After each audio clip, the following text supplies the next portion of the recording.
علامہ بغدادی صاحب اور دیگر جو ہمارے ذمہ داران تھے، سب سے ایک ہی سوال، پتہ نہیں ان سے ہوا ہے یا نہیں، ہمارے پنجاب میں جتنے بھی گرفتار سے ان سے یہی پوچھتا تھا لیڈروں سے کہ آپ کو پیسے کون دیتا ہے؟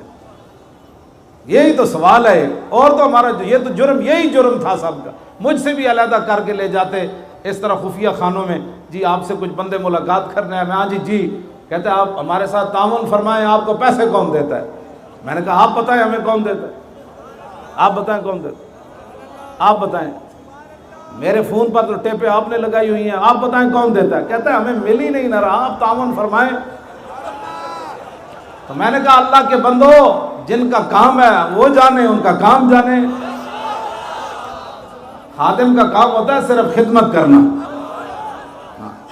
پہرے دار کا معنی ہوتا ہے صرف پہرا دینا، نوکر کا کام ہوتا ہے نوکری کرنا۔ باقی دنیا میں جس کی بھی جو ملازمت کرتا ہے اس کو تنخواہ نہیں ملتی، تو جن کی ہم نوکری کرتے ہیں،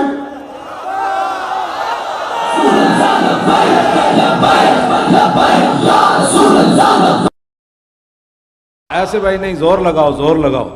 تاجدار ختم نبوت زندہ باد، ایتھو سینے جو آواز کرنی، اور تاجدار ختم نبوت، اور تاجدار ختم نبوت،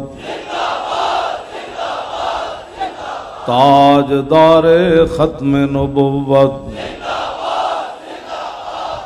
اور تاجدار ختم نبوت۔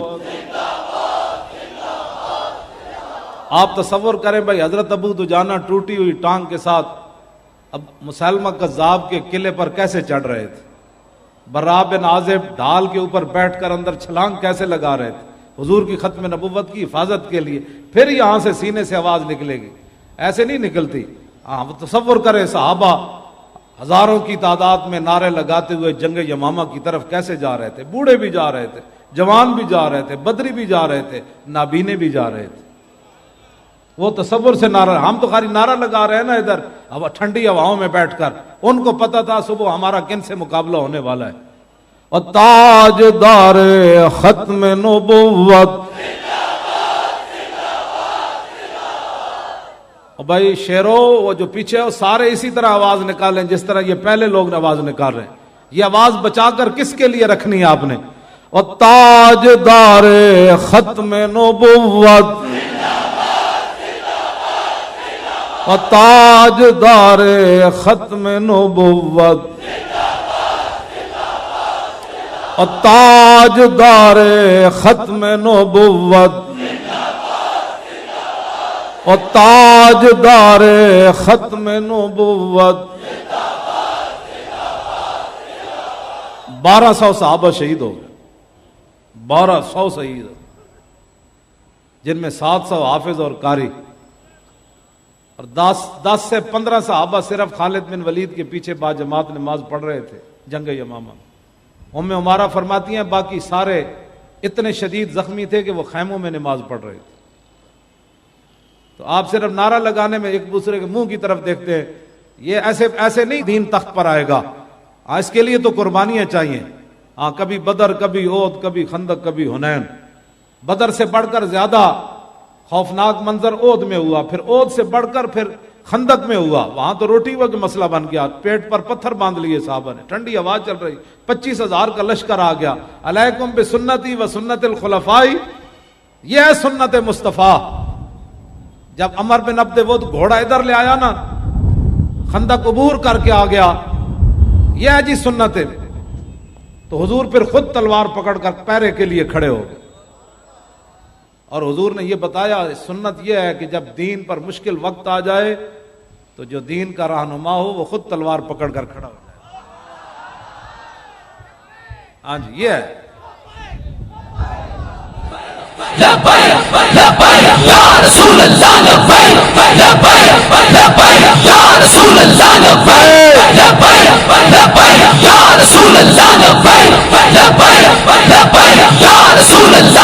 ہاں زور کی بھی قضا ہوئی ہے، عصر کی بھی قضا ہوئی ہے، مغرب کی بھی قضا ہوئی ہے، اور پھر عشاء حضور نے صبح آخری ٹائم جا کر پڑھی۔ تو یہ بھی علیکم بسنتی و سنت الخلفاء کہ جب دین پر مشکل وقت آ جائے تو پھر حضور نے خود بھی خندق کھودی ہے. اور یہ تو پڑھ کر میں ویسے بھی روتا ہوں رات کو کہ حضرت انس بن مالک کہتے ہیں حضور نے خندق کھودی بھی ہے اور پھر مٹی بھی اپنے پشت مبارک پر اٹھائی ہے. یہاں بڑا قیمتی ہے مولوی خاتم، اگر اس کو ہتکڑیاں لگ گئیں تو پھر کیا ہوا؟ ہمارے لوگ جی حضرت صاحب کو ہتکڑی لگ گئی، تو میں نے کہا امام الانبیاء نے تو یہاں مٹی اٹھائی اور ایک بار نہیں اٹھائی. حتی وارت تراب و بیاض بطنی. برا بن عازب کہتے ہیں آپ کا جسم مبارک چاندی کی کیا حیثیت ہے، اس سے بڑھ کر حضور کا جسم مبارک سفید تھا. تو فرماتے ہیں اتنی بار حضور نے مٹی اٹھا کر پھینکی کہ مٹی نے اٹھ کر حضور کا جسم اتنی بار چوما کہ رسول اللہ کے جسم کی سفیدی گم ہو گئی تھی. یہ نہیں کہ برکت کے لیے حضور نے اتنی ساری مٹی اٹھا کر ایسے کی ہے، حضور مٹی یہاں اٹھا کر لے جا رہے تھے. پاگل ہو جاتا ہے بندہ دو میں جہانا دے مالک کو امن، تو حضور مٹی تھے چک کے دین واسطے لے جامن. آج دین کے لیے اتنی پگڑی قیمتی ہو گئی، اگر یہ ڈنڈے کھاتے ہوئے اتر بھی جائے. میں جب وہ مجھے مار رہے تھے میری پگڑی واقعی اتر گئی تھی. وہ لڑکوں کو مار رہے تھے تو میں نے کہا ان کیوں مارتے ہو، مجھے مارو. تو انہوں نے پھر مجھے مارنا شروع کر دیا ہاتھوں پر اور سر پر. تو اس وقت میری پگڑی اتر گئی تھی. جب میں گاڑی میں ڈالا تو پگڑی میرے ہاتھ میں تھی. تو ہماری پگڑیاں پھر رکھی ہم نے کس کے لیے؟ اسی دن تو پگڑی کا مزہ آیا باندھنے کا کہ جب حضور کے نام پر ڈنڈے کھاتے ہوئے یہ اتر گئی تو پھر کیا کرنا ہے اس پگڑی کو، اور کیا کرنا ہے؟